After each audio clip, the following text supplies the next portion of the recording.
On this episode of ResiWeek, we talk Matter 1.0, flame retarded shades, and pre-configured networks. All this and more on this episode of ResiWeek. The network for the AV industry. What are you listening to? This is AV. This is AVNation. This is AVNation. This is ResiWeek, episode 349. Hey, Julie. Support for AVNation is brought to you by Daylight, the leading producer of high-quality projection screens worldwide. Welcome to this episode of ResiWeek. This is your weekly roundup of all the latest news and stories for the residential AV industry. I'm your host, Matt D. Scott for AVNation.tv, and this week I'm pleased to be joined by two of my longtime friends. First, we have Amanda Wildman. She's the co-owner of True Media Home up in Michigan. How you doing, Amanda? I am doing great. Thanks so much for having me, Matt. I love being here, especially, right after coming back from Expo and all sorts of fun stuff to talk about. All kinds of fun stuff. The other person on the show with us today is my good friend from Indiana who somehow roots for Georgia, but that's another story. Mr. Jeremy Glowacki. He's the executive editor at Residential Tech Today. How you doing, Jeremy? Yeah, if that's not confusing enough for you, I root for Georgia and I root for the Yankees. So it's that dichotomy. Yeah, of but life that one's thing. Okay. Well, I know you like Today it. is going to be a good day. Well, let's hope. No, it's going to be a good day. Stay positive, man. Stay positive. Yeah, it's which season's going to show up? The first half or the second half? So that's Let's my only really concern. hope for the first half. I agree. Yes, but thanks for having me. Good to see you. All right, ladies and gentlemen, let's kick this off with a story that comes to us from Residential Systems. The Matter 1.0 specification has launched. The Connectivity Standards Alliance also announced the opening of Matter certification program. If you don't know what Matter is, I am not going to try to explain it to you. That being said, it is the holy grail, supposedly, of IoT and smart things that are going to bring everything together into a global, standardized IP-based protocol that will fundamentally change IoT. At least that's what the president and CEO of the Connectivity Standards Alliance, Tobin Richardson, says. Jeremy, let's start with this. There are a ton of companies that have signed on to this, including the big ones, as far as, the GAFA companies, Amazon and Apple and Google, etc. Will this bring the unity or the interoperability that we've all been hoping for, wishing for, dreaming of with IoT devices, or is this a stepping stone to something that will? We talked a little bit before we started recording, and I acknowledged that I had the hardest time explaining Matter to anyone, and it's my job to understand these things. I've been to multiple meetings with folks to talk about it, and I come out thinking that sounds like a great concept, but until it gets closer to reality, I don't really know how much I want to promote it. I don't know how much I really want to believe it's going to happen. I do love that so many companies have bought into it, and I know that there's stepping stones. So I just want that first step of products that actually are branded on a box that work together. And then I can say, okay, the proof of concept is finally here, and this is a real thing. It's not just conceptual. Right now, it's like a lot of promises and a lot of testing and a lot of theory. And I do think that it's going to be great for that level of products that are quote unquote IoT, that are maybe store-bought products, not the type that necessarily are in the high end, that are parts of, CI, custom integration projects. I still think that the control companies that are in the CI space will probably have their own kind of algorithm, things like that work with specific walled systems that we see in our industry. Maybe because the overlap of IoT into our space, this will help to connect a little bit easier. But I do still see our industry as it is, our little tiny industry that is so important to us, having something different, it's not necessarily matter as a end all be all. But that's the thing that I'm still confused about, how much it's going to, not to use it as a negative, but infiltrate our industry. So until we get some of those products out there in the market, it's kind of like, to me, one of those things when I first saw Wiza, the wireless home theater, in a Best Buy store where it said this TV works with these speakers. I'm like, that thing that I've been hearing about that I thought sounded kind of like, well, it's possible. Maybe but why? It's actually real and they're doing it and it's brand name. So until I see that, I'm not too sure I'm completely bought in yet. So it's kind of hard for me to give you a good positive answer on it yet. I like it. Amanda, will the big AV companies get on board with this? We saw that specifically SmartThings, which is a Samsung product, is on board. They don't come out and call out Samsung directly, but Samsung, Sony, Denon, Sonos, like all of those big brands that work in our space, Crestron, RTI, URC, name whatever you want. That has long been one of the hard things about IoT, is that as much as we see it and we want to work with it, I'll tell you right now that, Ring works better with not Ring tablets, but Amazon tablets than it does on any, couple $1,000 installed in-wall tablet. I can do a much better job with the $49 Prime Day sale than I can with anything else that our industry produces. Will we as a channel get on board with this and start to integrate this? Or will it be a clumsy add-on as it's kind of been in the past? First, let me say I agree with you, Jeremy. I think it's confusing. Every time I walk into a room and I think I'm going to get clarification, I walk out and I've got more questions. Second of all, I think it would be great if we could all get on the same page, but I'm still waiting for all of us to follow Matt Scott's lead and get on metric as a globe. We can't even do that. Whoa. Why would you do that? No, I'm serious. To have us all speak the same language, where we're all doing like metric. Inches are great. I'm telling you, after working on certifications and having to write every single question in metric and in standard, it was literally the biggest bear. So I'm like, we can't even get on the same page with measurements. So while I love the concept of Matter, I do think that you have to have some big companies buy in, because if it's just all these small companies kind of like pushing it up, if you don't get the big companies to buy in, it's never going to get any traction. It's never going to go anywhere.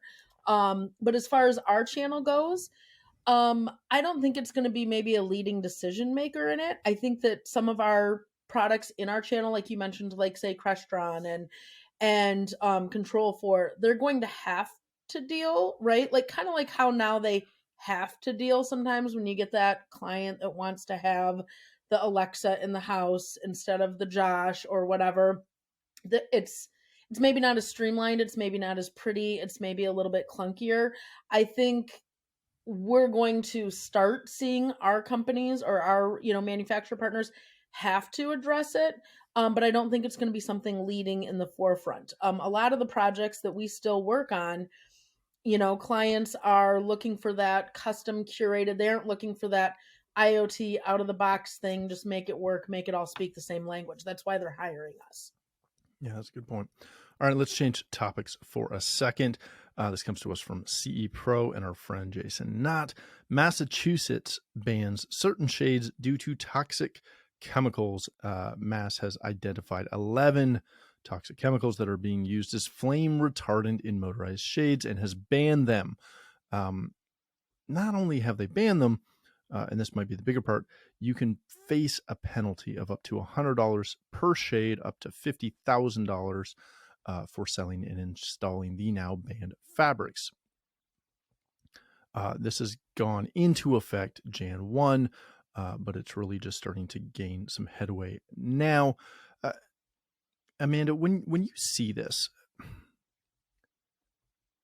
and I'm trying to come at this from two different angles. One, chemicals in your house are bad.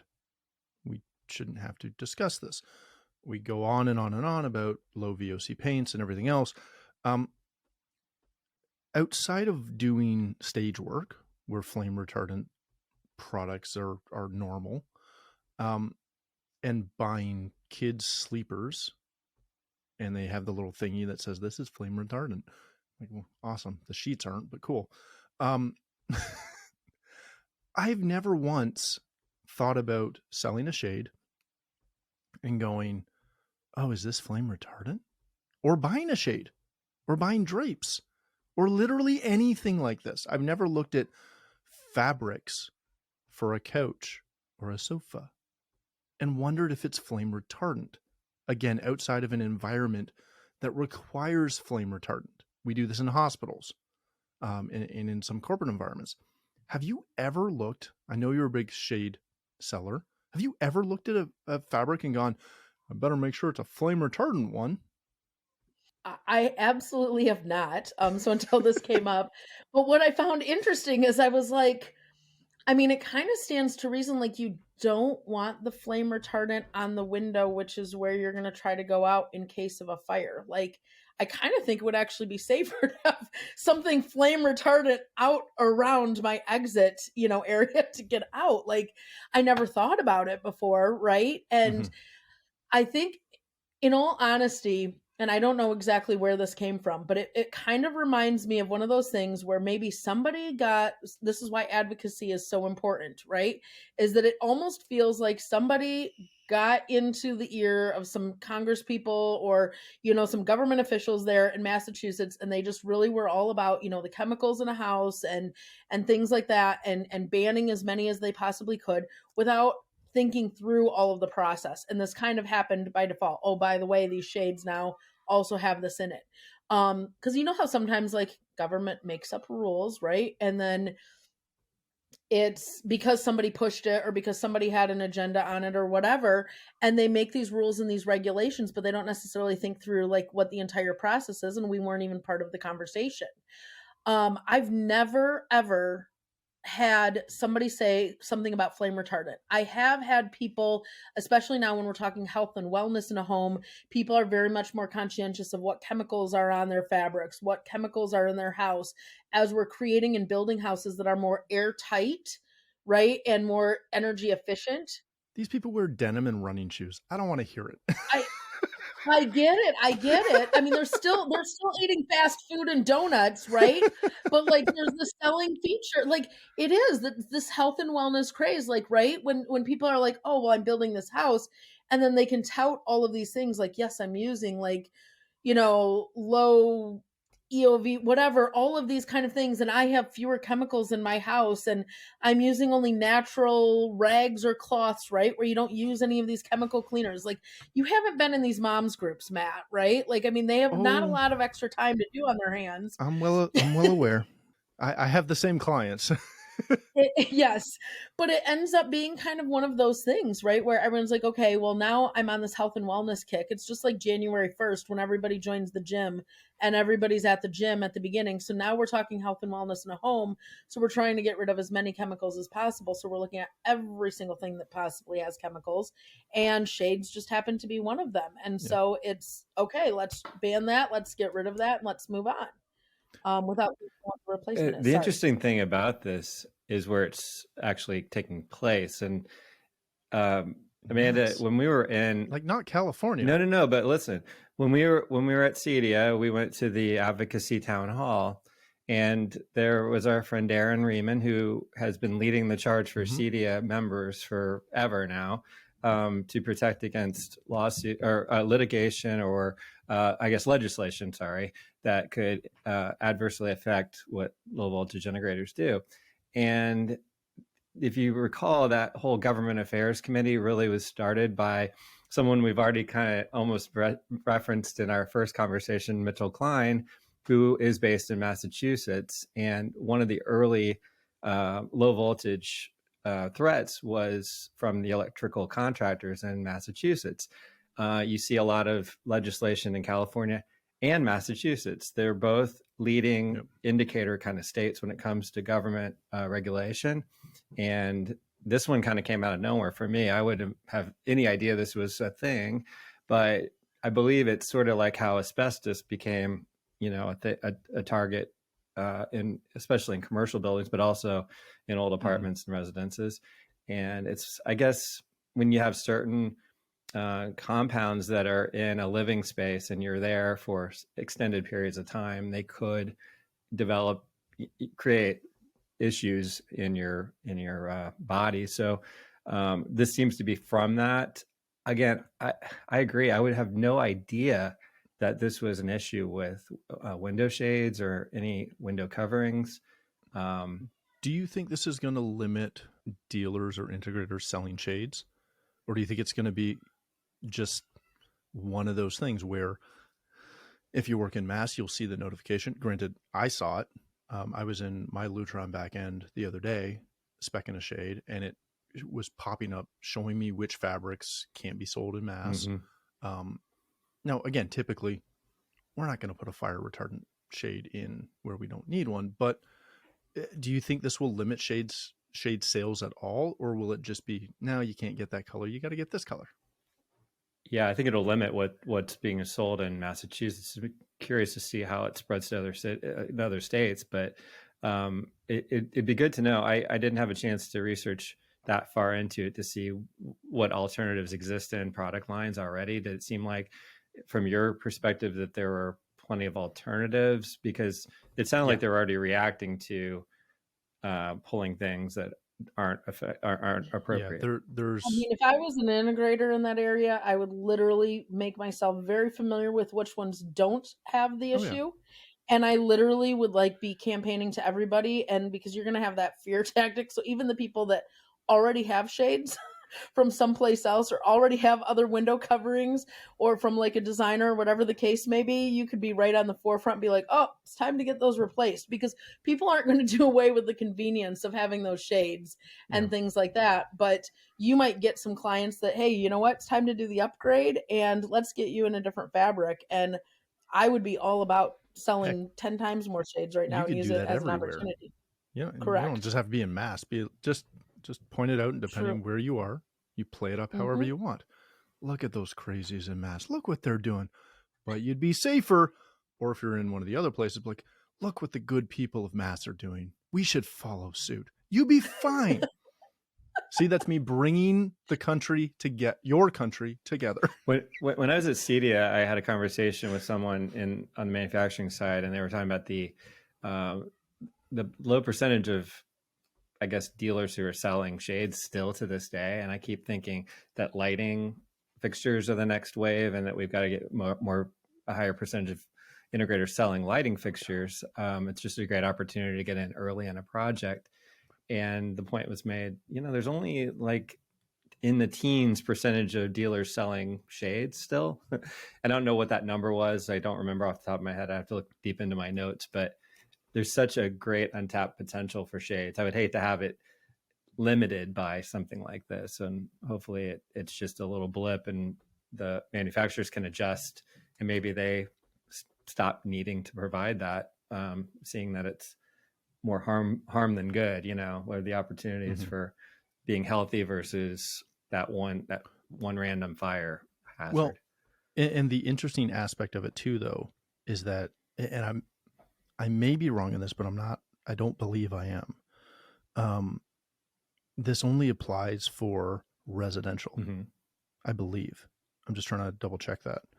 I believe it only applies for residential, because, for example, in a hospital, it's all going to be flame retardant no matter what. Now, it may be a different flame retardant, but it has to be, due to code, flame retardant.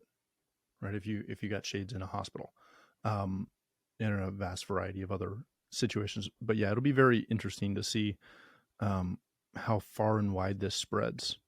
I have a feeling it's going to go far. All right, let's wrap this up real quick with a story from Residential Tech Today and Jeremy Glowacki, of all people. Wow.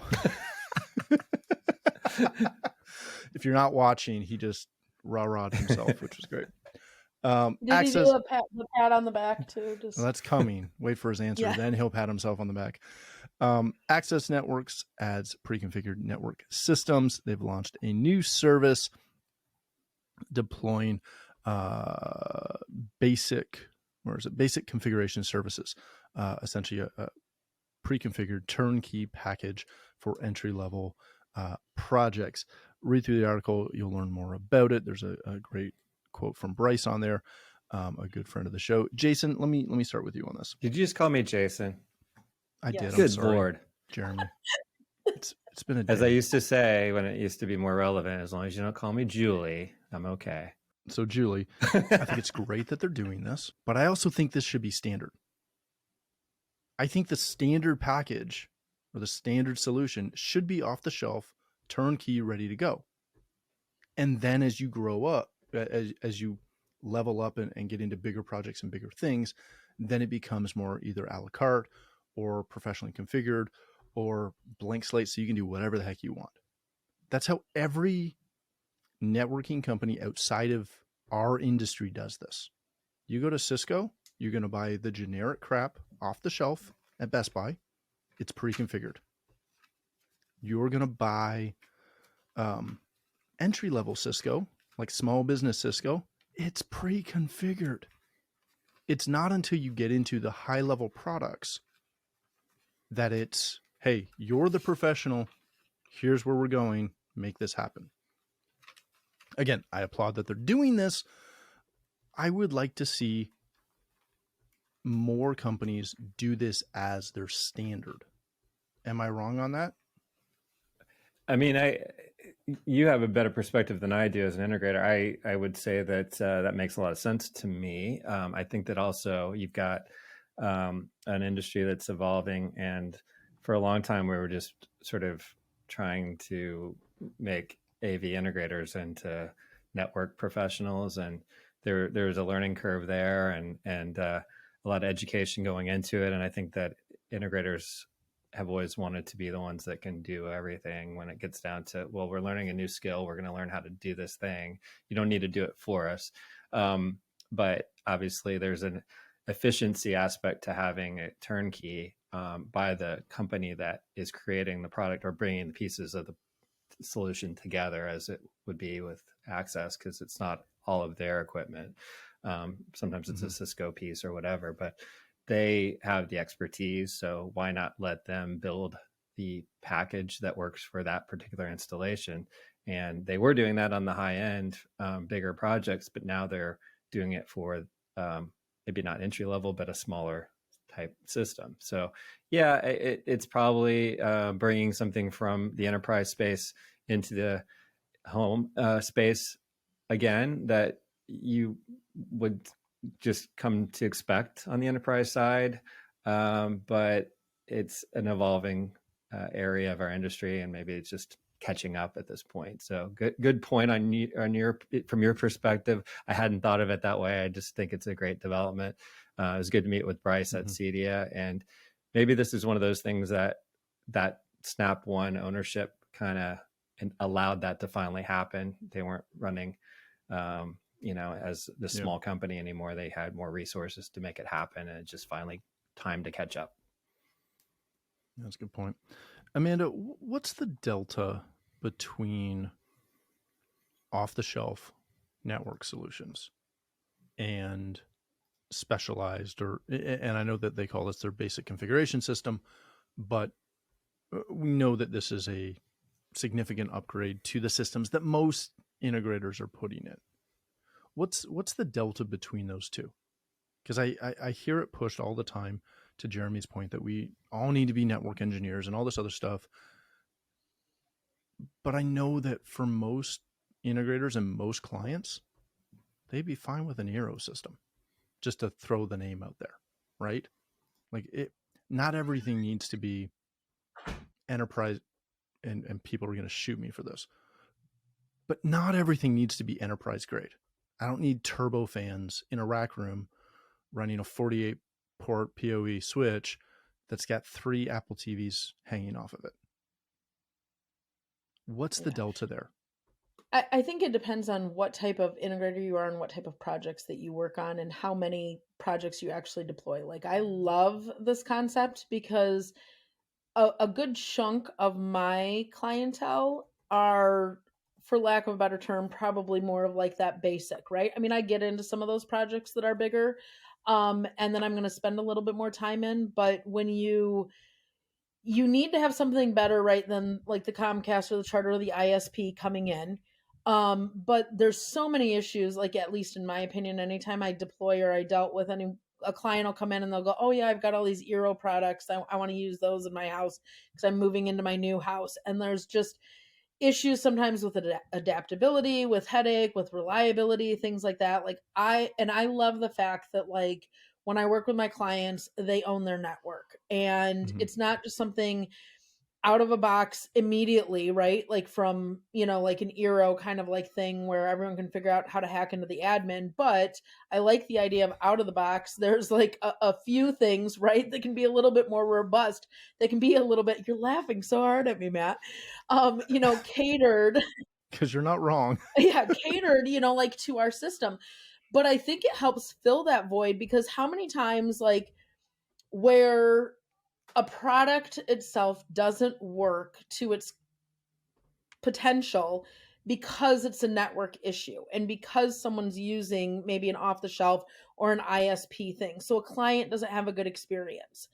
So I think having something that can just come out of the box, be ready to go. I mean, I'm actually super excited about it. I can't wait to hear about it, because if I can cut that time off of my projects by having something pre-configured that might not cover all of my clients, but can cover like 65, 75%. So I can just deploy it and send my guys or, gals out in the field, and it's done and it's set and it's ready to go.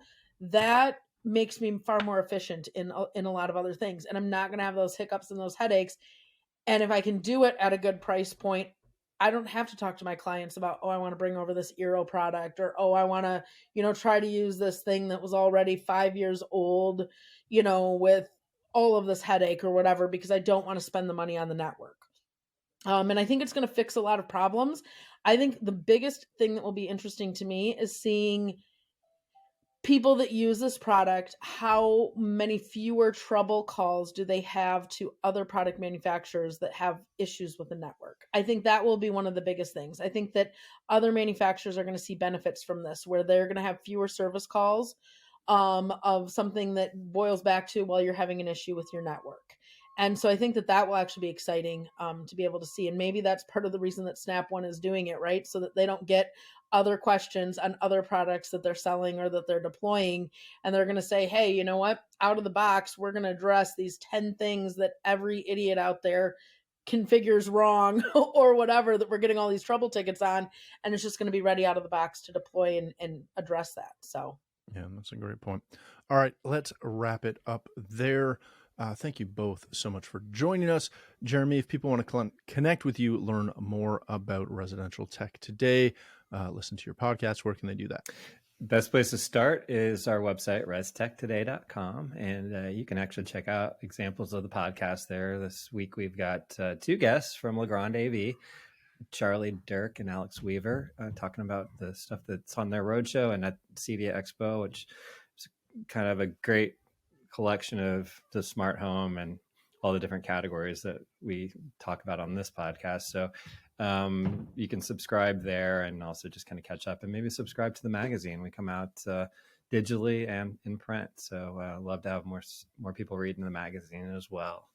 Excellent. Thanks, Julie. If people want to connect with you, learn more about True Media Home, where can they do that? I'm online anywhere. So True Media Home on Facebook, Instagram, TikTok, Twitter, all of the above. I know you roll your eyes every single time. Or you can find me via email, or instant message. But if you just email me, awildman@truemediahome.com, or there's awildman@cedia.net, which is just my favorite thing to say, that there's a Wildman at Cedia. That's my email address there. That's fantastic. All right. Thanks again for joining us. If you'd like to connect with me, you can find me on Twitter at Matty Scott and most other social platforms. But more importantly, please visit AVNation.tv, where you'll find this show as well as a wide variety of other shows with all the verticals that we cover. When you visit the website, please take a moment to check out our supporters. We are extremely thankful for their support and ask that you check them out as well. Thanks again for watching. That's all the time we have for this episode of ResiWeek.